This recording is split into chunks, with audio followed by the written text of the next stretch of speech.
Hey everybody, it's Wednesday night. We welcome you to Hooley's Irish Pub and Grill for the Aztec Coaches Show with Rocky Long tonight on Extra Sports 1360. I am Chris Ella. We welcome you to our program this evening and pass out the phone number to you if you're listening anywhere, any area code in San Diego County.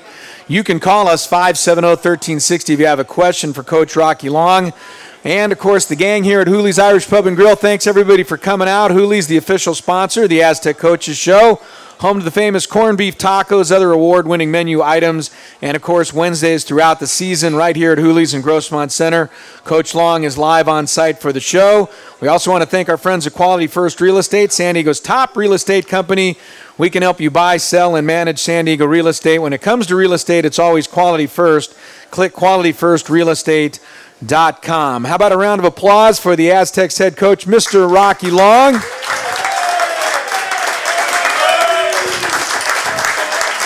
Coach, I did a little studying this week, a little checking, a little fact-finding mission, and I came up with a couple of things for you here. Oh, great. All right, you ready for this?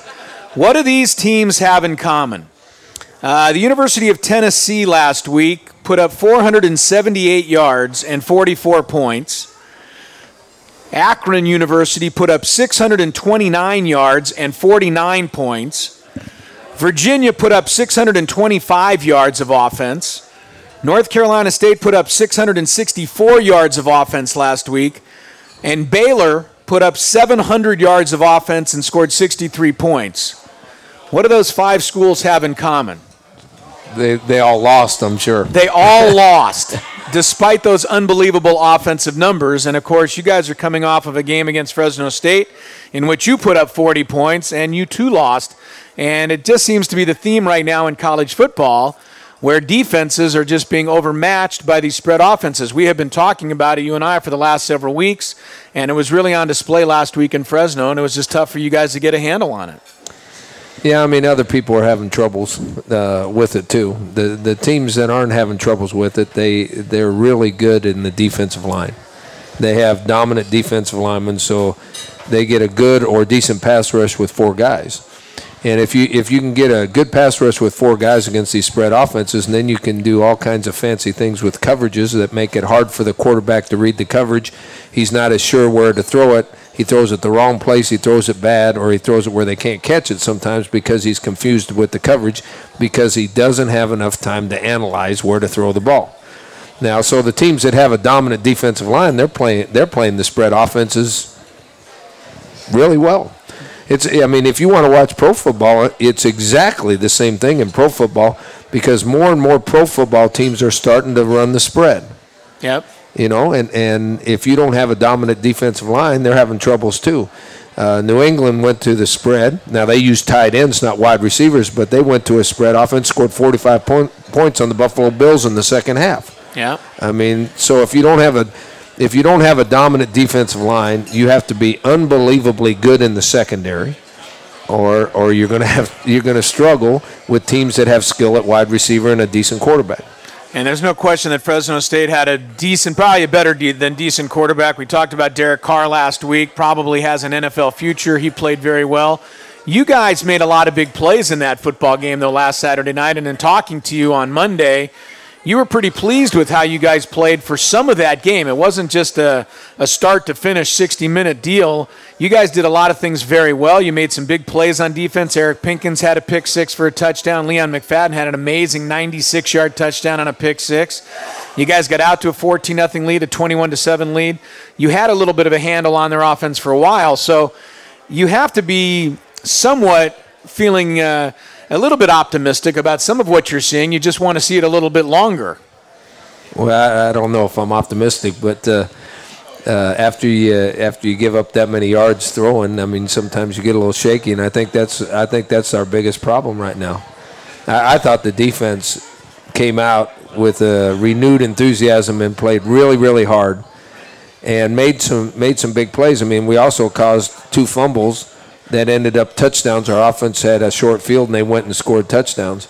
And I really thought that we were going to play really well, and then we started turning the ball over.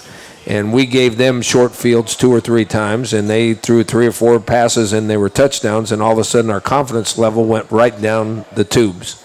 And whenever you're playing that fine a game where 6 inches makes a difference or a foot makes a difference, well, if you're not very confident, that's the 6-inch difference or the foot difference.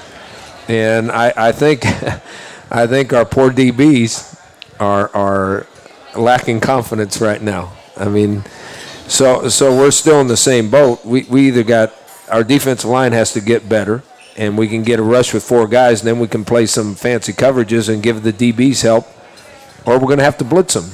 And if we blitz them, that means it's got to get there real fast, or our DB's got to start making some plays in coverage. And it's like everything else. It's momentum driven. If we blitz them and get heat on the quarterback and our DBs make 2 or 3 plays in coverage, all of a sudden they think they can do it, and all of a sudden things work well. Well, we're at the point right now that we got to make some plays to get the confidence back. Yeah. I mean, it's as simple as that. You only get confident if you make plays. You only get confidence if you have success. So we have to get some heat on the quarterback, and we got to make some plays in coverage. And then as soon as we get our confidence back, everything will be fine. Well, the Aztecs will try and get that started this Saturday night. It's Sky Show night. The Aztecs will be taking on the Hawaii Warriors. Want to remind you, tickets are still available for the Aztec game this Saturday. Sky Show Saturday, San Diego State and Hawaii. Coming at Qualcomm Stadium, 5 o'clock kickoff. Tickets for the game and the Sky Show, you get it all together. It started only $11. Kickoff, as I mentioned, is at 5 o'clock. To purchase tickets, call 619-283-SDSU or log on to goaztecs.com. How well do you know Norm Chow, the head coach of Hawaii? I am thinking, and I'm not positive, but I know he was the offensive coordinator at USC. You were at UCLA. I know he was at BYU. You were at New Mexico.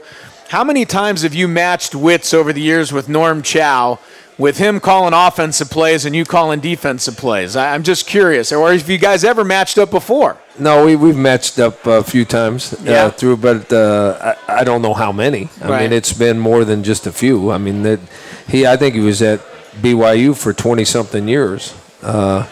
And then, as you said, he was at SC for a while, and I was at UCLA at the exact same time. And then he went to the pros for a while, and then he came back to the college ranks. I mean, he's a great coach. Really knows what he's doing, as is evidence of the great teams they had at BYU when he was the offensive coordinator there. I mean, we know each other kind of a little bit socially, but not. I mean, we're not real close. We're not real good friends. You know, he's an offensive guy. I'm a defensive guy. Most of those guys, we don't get along very well in social settings. You don't mix too well with offensive guys, huh? No. But Hawaii is struggling right now. They have a record of 1-3. They got beat last week by BYU. But you told me earlier this week, right now it's not really about what Hawaii is doing and how well they're playing. It's really just about focusing on your team, kind of maybe, I don't know if going back to square one is the right way to term it, but at least going back to some more of the basics. And you said you were thinking this week try to make things a little simpler for your guys, not just on defense, but on offense as well. Well, on offense, I think we've stayed pretty simple the whole year. And put a few wrinkles in from week to week. And up until last week, the offense had really gotten better each week and performed really well. Now, Fresno did a great job on defense, and we didn't do very well on offense there either. But on defense, we have tried to put things in the last 2 weeks that, quite frankly, have really worked well until the other team gets a handle on what we're doing. And then we haven't practiced it enough, so we don't. When they actually get a handle on what we're doing, they execute their offense better than we execute our new scheme that we've put in on defense. I mean, in 2 weeks, it's ended up being 3 interceptions for touchdowns because they threw right into the coverage because it wasn't the coverage they were expecting. But now, eventually in the game, they got to the sidelines and the quarterback realized what we were doing. Last week it was zone blitzing. And so he was throwing it to places he thought that guys were going to be open because he thought it was man-to-man, and he threw it right to us. But he learned real quick that wasn't the case, and so we weren't getting enough heat on the quarterback, and he started completing a lot of passes. Now, he had some receivers go make some great catches too. Yeah. But so we're cutting it back. I mean, we're going to try to be real simple on defense and see if our players, since it's going to be real simple, they don't have to think as much, they can execute better. And if they execute better and they make some plays, then we get our confidence back, and then we got our confidence back, and everything's wonderful. Everything's going to be wonderful, hopefully, by Saturday night. Tell me about defending the bubble screen. I think Fresno State ran that play about 20 times on Saturday night, just those little quick flips out into the flat to the wide receivers. How difficult of a play is that to defend, and what do you have to do to defend it well? Well, first of all, I'll tell you exactly how many times. They ran it 14 times. 14 times. There were 7 hitch screens, and there were 7 bubble screens, okay, that went for a total of 99 yards. Okay, so they had some pretty good success with it. Yeah, because if they throw it 14 times, it should be more like 60 yards. Okay. Because it is a running play is what it is. They throw the ball out there, and they do a hitch screen against a 3-deep coverage or something that looks like 3-deep or man-to-man. They throw a hitch screen. If you look like you're playing zone coverage, they throw a bubble screen. Okay, so they have 2 guys out there that block for the guy catching the ball. So they throw it out there. It's a pretty easy throw. And if you have an accurate quarterback, he's going to complete it every single time. Okay, so it's like a toss sweep. Once it's out there, if you have enough guys out there to defend it, 2 of them are going to get blocked. They have to play the blockers with the right leverage. And the third guy, if you have 3 of them out there, has to be able, they have to force the ball back to the third guy. He runs over there, makes a tackle for a 3 or 4 yard gain, and it's exactly like a running play. Okay? Now, if you don't take on the blockers with the right leverage so that the third guy that's coming out there doesn't have the right angle to make the tackle, now it's going to be a 7 or 8 yard gain. And I think we had 5 of them went for less than 2. They had 4 or 5 of them that were between 7 and 9 yards. And then they had one where the guy reversed his field all the way back to the other side, and they got 26 on that one. So in reality, if they didn't have the 26-yarder, okay, the average would have been doable. It wasn't great, but we would have been able to handle that on defense. The 26-yarder tore up the average and all that. And whenever you give up 9 yards on that play, you haven't played properly on defense, or you don't have enough guys out there. I mean, you have to have, if they have 3 guys out there, you have to have 3 guys out there. And then you have to take on the blockers with the leverage, and the third guy goes makes the tackle. Well, we didn't take on the blockers very well sometimes, so the third guy didn't make the tackle, and they got 7 or 9 yards. Now, a 9-yard running play is a big-time running play. Sure. You know, now you're in 2nd and 3 or you're 2nd and 1, and now they have all the advantages. So you just have to play it better. Now, we always had 3 guys out there. We didn't execute how to play it the right way, though.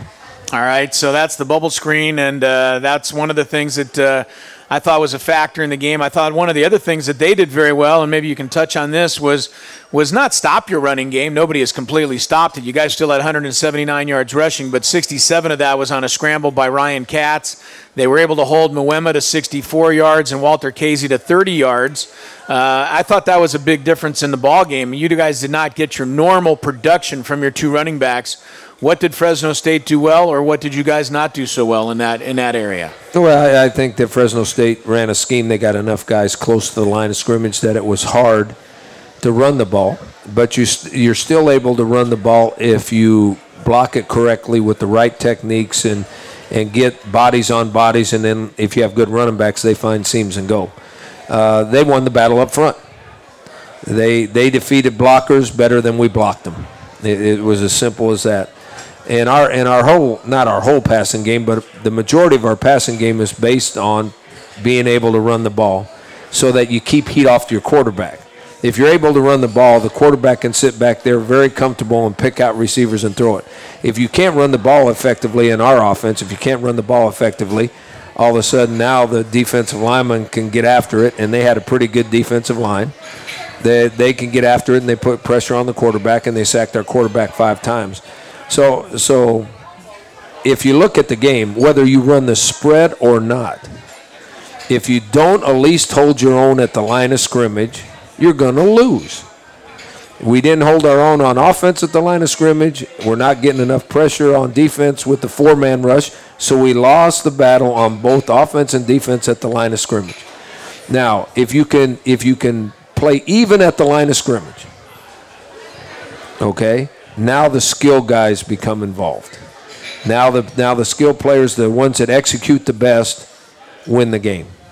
Okay? But we never got to the point that it turned into a skills game. They were dominating the line of scrimmage where we couldn't get to the quarterback, so he had all kinds of times to throw the ball. And they dominated the line of scrimmage. We couldn't get our running game going, so then our pass protection wasn't as good. And yet, despite all of that, you guys had a lead of 14 points in this first half. You had a lead in the third quarter. And all of this on the road, you had a chance to perhaps win that game. But it did not go your way. Fresno State wins it, and they start the conference season 1-0. The Aztecs 0-1.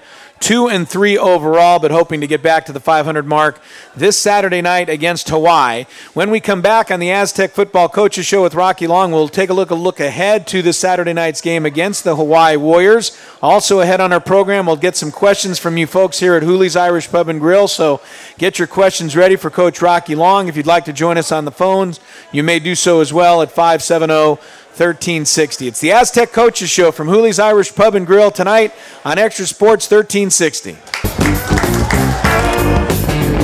Welcome back to the Aztec Football Coaches Show tonight from Hooley's Irish Pub and Grill in Grossmont Center. Hooley's also located in Rancho San Diego with award-winning food, great draft and bottled beer selections, fantastic happy hour specials as well. Click Hoolies.com for directions and more. Hooley's, the official host location of our Wednesday night Aztec Football Coaches Show. Also want to thank our friends at Quality First Commercial. If you're interested in buying, selling, or leasing a commercial property, Quality First Commercial is a full-service commercial real estate firm. Visit our website, QualityFirstCommercial.com. QFC here for all of your commercial real estate needs. Rocky Long is with us. The Aztecs coming off back-to-back losses, trying to get back to 500 this Saturday night against the Hawaii Warriors. 5 o'clock kickoff at Aztec Warrior Stadium. I don't know what we're letting the Warriors into Aztec Warrior Stadium at 5 o'clock for the kickoff. And don't forget the Warrior Walk 2 hours prior to kickoff at 3 o'clock. Which gets underway starting in Qualcomm Stadium in the parking area E3, F3, finishing in Aztec Village parking area F1. So be sure to be part of this fan favorite event. Cheer on the Aztecs as they prepare to take on Hawaii. If you look ahead to this game and had to guess about Hawaii, they're struggling right now. You're struggling right now. Do they look at what is giving you trouble in general and try to maybe implement some of that stuff into their game plan, even if that's stuff that they don't normally use? Do you coaches do that kind of stuff? Yeah, I think. I was thinking of that earlier this week. If I was Norm Chow, I might try to put a little spread offense in, even if I don't normally run the spread offense, because you guys have been struggling with it. Yeah, it's a little more complicated than that. If they have a spread package in their offense, just like we have a spread package in our offense, but we don't use it a lot. Right. We only use it when we're behind or it's a 2-minute drill and that sort of thing. So does Hawaii. They have a spread package in their offense too. And if I was them looking at us, I would say that we might see nothing but the spread. But it gets a little more complicated than that too, because they're struggling a little bit on defense too now. Yes, they are. And so when you're struggling on defense, the offense not only has to score enough points to win the game, they have to control the ball a little bit so that the defense doesn't have to play as many plays. Last week, we would have held them to less yardage and probably a lot less points if we didn't turn the ball over 5 times, because you turn the ball over 5 times, those are plays you're not running. Those are plays the other team gets to run that they would not normally get to run. Right. So you increase the total of plays by 20 or 25 or 30 plays. Fresno, probably from their daily average, they've had 25 more plays against us than they did in all the other games leading up to our game. So if you're struggling on defense, part of the whole package is you got to be really good on special teams, because you got to play field position. And your offense also has to keep the ball away from the other team. They got to score points, but you got to keep the ball away from the other team. So if you're a spread team and you're having a terrible day, your defense is going to get riddled, just like the West Virginia defense did, and just like the Baylor defense did. And they see that offense in practice every single day. Now, go ahead. But Hawaii runs the ball, and we run the ball. So if you are effective running the ball, you can kind of help protect your defense a little bit. Well, I was going to say that on the opposite side, the flip side of this equation is the fact that they gave up 396 yards rushing to BYU. I'm sure you looked at that film. I'm sure you're aware of that statistic. You are a very good running football team. They had 2 defensive tackles go out in that game in the first quarter. Neither of them returned. We don't know if they'll play this week. Probably pretty doubtful. So I would imagine you look at that and say, well, we're going to run the ball until they can stop us. I mean, it would make sense. And again, you're going to tell me it's probably not that simple, but it seems to me that that would be the way to kind of start things off Saturday night. Well, I mean, I think our whole offense is based on being able to run the ball first, and that opens up the passing game. Some people do it the other way. They throw the ball around, make you spread everybody out, and then they're able to run it. We want to run the ball first, and that helps us throw the ball better if we're effective running the ball. I don't know what Hawaii wants to do. I mean, they've been forced because they've been behind in a lot of games to throw the ball more than they want to because they have a couple pretty good running backs, and they're really big up front. And Norm is old school, so I would assume that he would like to run the ball, and if he effectively runs the ball, then that opens up the passing game. But now, here we go again. If I've been watching our last 3 games on film, I'd just go out and run the spread and throw it around and see what happens. That's what I said. That's what I said, and you said it was too simple, but then you said the same thing. So we'll see what happens Saturday night. I think it's going to be a very interesting game. A couple of teams trying to get their seasons turned around, the Aztecs and Hawaii. 5 o'clock kickoff on Saturday night. We'll take a quick break here. When we come back, get your questions ready for Coach Rocky Long. We'll get Polly out with the handheld microphone and get some questions here from you folks at Hooley's for Coach Long. And if you'd like to join us on the phones, you can. Any area code that you're listening to the program here in San Diego, you can dial. Welcome back to Hooley's Irish Pub and Grill. It's the second half kickoff for the Aztec Football Coaches Show. Chris Ello along with Rocky Long at Hooley's Irish Pub and Grill in Grossmont Center.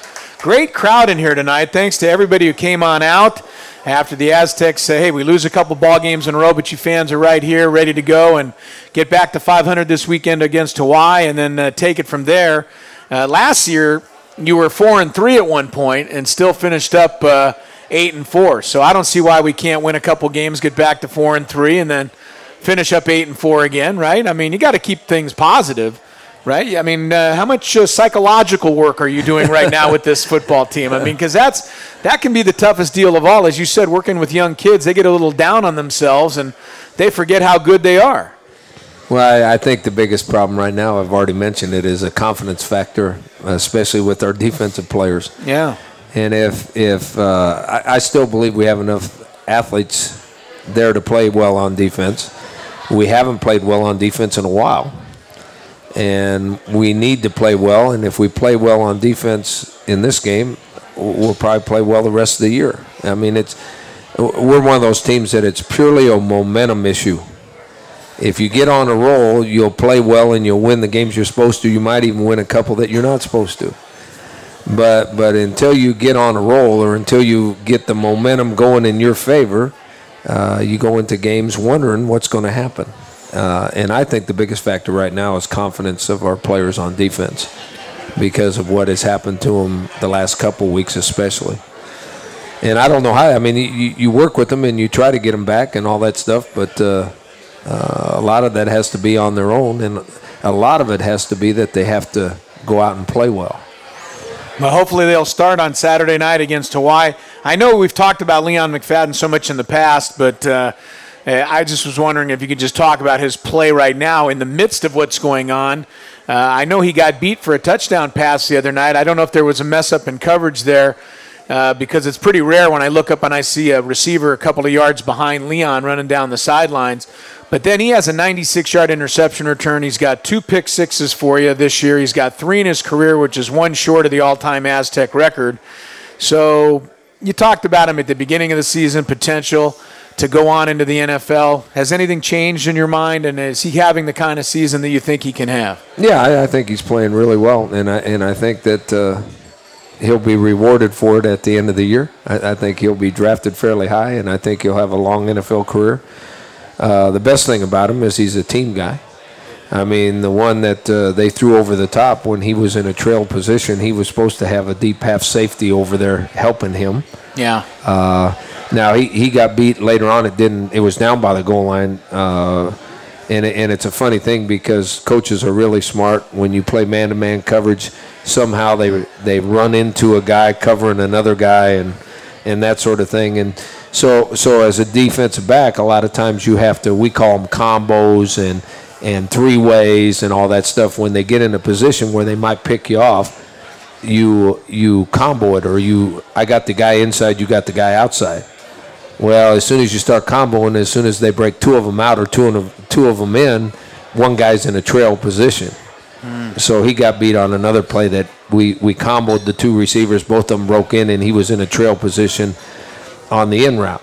Okay, so if you go up and press one guy and back off on one guy, they can run you into each other. And, I mean, there's all kinds of tricks. Yeah. And it's a chess game, and it's a chess game of the players out there, especially if you're playing man-to-man coverage. So they thought they should combo, and he got beat because it was a double in. And the one over the top, he was in perfect position. There was supposed to be a guy back there over the top of him intercepting that ball. Now, what about his 96-yard interception return? Talk a little bit about that play. How great of a play was that by Leon McFadden, and how great of that was it part of the scheme, the call? Because he looked to me almost like he knew that play was coming. I mean, it was on the goal line, 5-yard line. The quarterback rolled out. I don't know that the quarterback ever saw him, but Leon just seemed to know that the ball was going where it went. Well, I mean, that's one of those things that all you got to do is make 3 or 4 of those kind of plays during a game and win the game, and all of a sudden your confidence is back. Yeah. I mean, obviously they ran some plays we haven't practiced against, but we had practiced against that play a bunch in practice in our goal line part of practice. And what you didn't see there is that there was a blitz called right into the bootleg, and Rene Silawano was the one that made the quarterback throw it before he wanted to, or throw it with a little bit of lack of vision on the play. Right. And so Leon knew where the guy was going, and Leon, being a smart football player, hung back and knew exactly where the ball was going to be thrown. And so Rene made him throw it before he wanted to throw it, and before he saw Leon, and Leon stepped in front and caught it and went 96 yards. So that's players playing with confidence, and that's players knowing the scheme and what they're supposed to do. And then, I've seen a lot of DBs break on that ball and drop it, though. That's right. Now he caught it and ran it back. But, so when things get really bad, you look at plays like that and you go, well, why can't we do this all the time? And, we can do it a lot more than we're doing it right now, but I truly believe it's a confidence factor. Well, hopefully we'll make some big plays this Saturday night. All right, it's question time for the coach here at Hooley's Irish Pub and Grill. The great Polly has the handheld microphone out here in the crowd. And, yes, sir, in the red shirt, you are first up tonight with Coach Rocky Long. What's your question? Well, hi, Coach. Again, Chris asked the question I was going to ask at the beginning of the session, but I do have another question. Late in the second half, they switched their offensive formation from the ones that they were doing the screens on to a option type of a running formation. Did that take you by surprise? That's when they got most of their running yards from the running backs, was on that option attack that they went to. Yeah, they beat us in man coverage on one option play for about 10 or 12 yards. But they do have what we call a pro package. They do have a pro package that they go into when they want to run the clock. And it was such a high-scoring game, I'm sure that they felt like if they kept going that they might make another mistake or two and we could get right back in the game. So they went to their pro formation and ran the ball to try to run some of the clock off. You guys did a pretty good job against Robbie Rouse, I thought, throughout that game. I mean, for a while he had 10 carries for 14 yards. He's an awfully good running back. We know that, and we know he's talented. He ended up having 60 or 70 in the game. But I thought for the most part you guys shut him down pretty well. Did you agree with that or no? No, our problem has so far not been against the run. Yeah. I mean, so far, we even played a wishbone team. We have played good run defense. Now that causes a problem too, because when you play these teams, you could take a whole bunch of guys out there and start covering those guys, and take all your linebackers out there to help those guys cover, and now you're outmanned at the line of scrimmage. So, in fact, I have had a couple coaches in our meeting say, well, why don't we just spread those guys out and beg them to run the ball? Well, guess what? If you allow them to run the ball, they'll run it. They'll run it for, like BYU did. They'll run it for 400 yards or throw it for 400. You gotta line up strategically the right way, and then you got to make plays. I mean, there's no real. I told you it's a lot simpler game than all those commentators on TV want it to sound like. I agree with 100%. All right, who's next up for Coach Rocky Long? Yes, sir. How are you? Hey, offensively speaking, Coach, whose call is it that our running game isn't working the way it should and to go a different route? And when should they make that call? Well, our offense is based on running the ball. And as long as you're in the football game, as long as you can stay with your base package or your base game plan, you will stay with your base game plan. As soon as the game plan does not allow you a chance to win the football game, then you change it and go to our spread type stuff. The call is made by the offensive coordinator, and we are lucky to have a really good offensive coordinator. I mean, I think that he breaks it out when he has to, and as long as we have a chance to win the game, we stay with the original game plan. How much do you and Coach Ludwig talk during the course of a game? I'm just curious. Very little. Very little at all. I mean, Very is there a time you grab that headset and say, I want to talk to him and ask him something? Or Well, I don't have to grab the headset because you got a little button on. You got a little button, you can talk to him if you want to? You can flip over and listen both ways, special teams, offense, defense. Okay. You know, it's high-tech. High-tech stuff. But you don't do it very often. Okay. I don't do it very often, but most of the time it's, okay, if it's 4th and 5 or less, we're going for it on 4th down. That's when you jump in. I mean, as soon as we cross the 50, determined by what our game plan is that week, determines when we go for it on 4th down. But I still reserve the right to change my mind. Okay. So whenever it gets in a situation where it's 3rd down and something, I flip over the headset and I say, okay, if it's 4th and 5 or less, we're going for it on 4th down, which changes the play you might call. Right. I mean, if it's 3rd and 8 and you think you have to get 8, you'll call one play. But if you think all you have to get is 3 or 4 and you get to have another play, you'll call a different play. So that's about the only time we talk during the game is when I flip over and say, okay, if it's at the end of this play, if it's 4th and 5 or less, we're going for it. And that allows him to call the play that he wants to call rather than the play that has to get 9 yards. And we had another 4th down play that worked for a touchdown the other night, by the way, that I'm sure people will probably forget in the long run in the final analysis of things, but you guys did score on another 4th down touchdown. Yes, so I still like to chart, baby. Keep the chart alive. Keep the chart alive. All right, next up for Coach Rocky Long. Yes, Bob. Coach, some of the old-time coaches, if you fumble, you get to carry the football with you to class all week. Would you do that as a lesson point? It's funny you say because I can remember in high school carrying a football around to every class for a whole week. No, we don't do that. But what we do is anybody that fumbles during the game gets a little extra conditioning after practice holding the football. We do it every day during that week. It's not a lot of running, but they got to run back and forth across the field a few times holding the football if they fumbled during the game, yeah. All right, we'll take a quick timeout. We got another couple of questions for Coach Rocky Long, so we'll have those when we return. It is the Aztec Football Coaches Show from Hooley's Irish Pub and Grill, the official sponsor of the Aztec Coaches Show right here in Grossmont Center. You're listening to the Aztec Coaches Show. Chris Ello along with Rocky Long and Extra Sports 1360. All right, welcome back. We got to finish strong. The Aztec Football Coaches Show from Hooley's Irish Pub and Grill in Grossmont Center. Chris Ello along with Aztec football coach Rocky Long. Aztecs in Hawaii coming up this Saturday, 5 o'clock. Pre-game show coming up on our sister station AM 600 Kogo at 4 o'clock Saturday afternoon. Time now for a California Bank and Trust Student Athlete of the Week.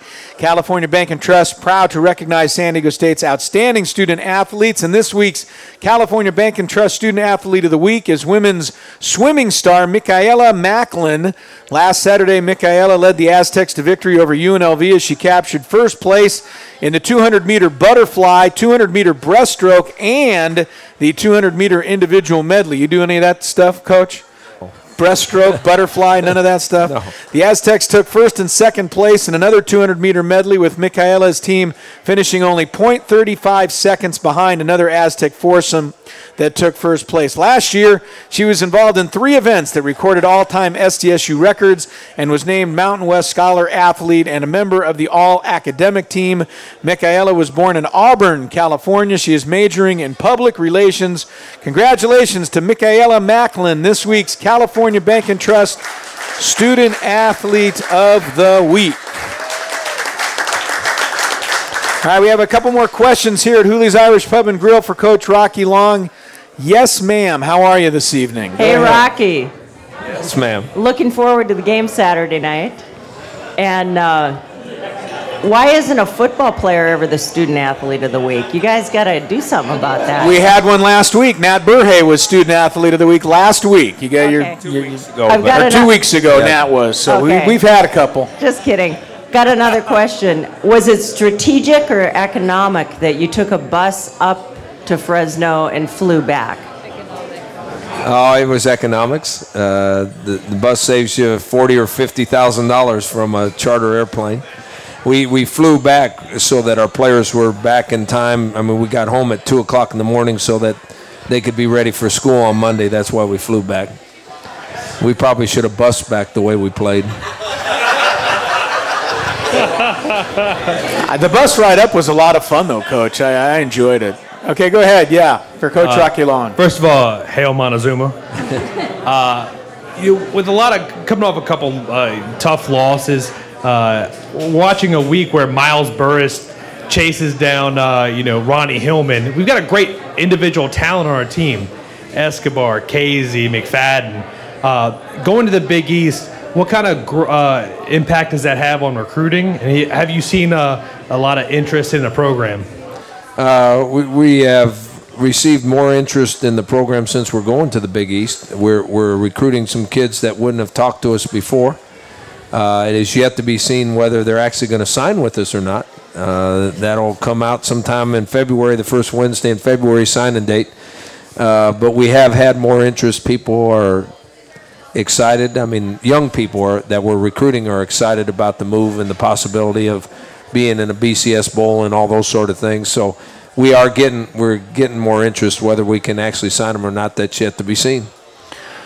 All right, great job, everybody, on the questions here at Hooley's Irish Pub and Grill. Thanks a lot for coming on out tonight. Coach Rocky Long, we have a couple of minutes left at 2 and 3 right now, and looking ahead at the rest of this conference season. You guys are still, your goal is to win this conference. You probably a little pressure now in terms of feeling like you can't lose too many more ball games if that's going to still happen. It's got to start Saturday night, and you got to figure out a way to get it started Saturday night, I imagine. Well, I think you're exactly right. I don't think if you win the rest of the games, they're all conference games. If we can win the rest of them, I think we'll be the conference champs. If we don't win the rest of them, we're probably not going to be the conference champs. And then the next goal is to win enough of them to get into a bowl game. But I'm concerned about the game on Saturday night. I mean, we've got to turn things around. I've been in this situation before as a head coach. I've been in this situation before as an assistant coach, and both scenarios have happened to me, where you never can get the momentum back. Your players never get their confidence back, and then the season is drudgery to get through it. Now, I've also been in the other situation where you don't think anything's going to happen right, and then you play really, really well, and you play really, really well the rest of the year. So I've had that happen too. So I think it's just a matter of going out and playing well, and if we play well, then the momentum will be on our side, and we'll be all happy at the end of the year. So when we talk about pivotal games, this one Saturday night qualifies then? I think this is the most important game. I think all of them are, but I think there's some added importance to this one. All right, we're all looking forward to it. It's coming up Saturday night at 5 o'clock, the Aztecs and the Hawaii Warriors. Hawaii is making its first appearance in San Diego since 1998. And don't forget, the Sky Show after the game tickets start at just $11. You can call 283-SDSU for ticket information.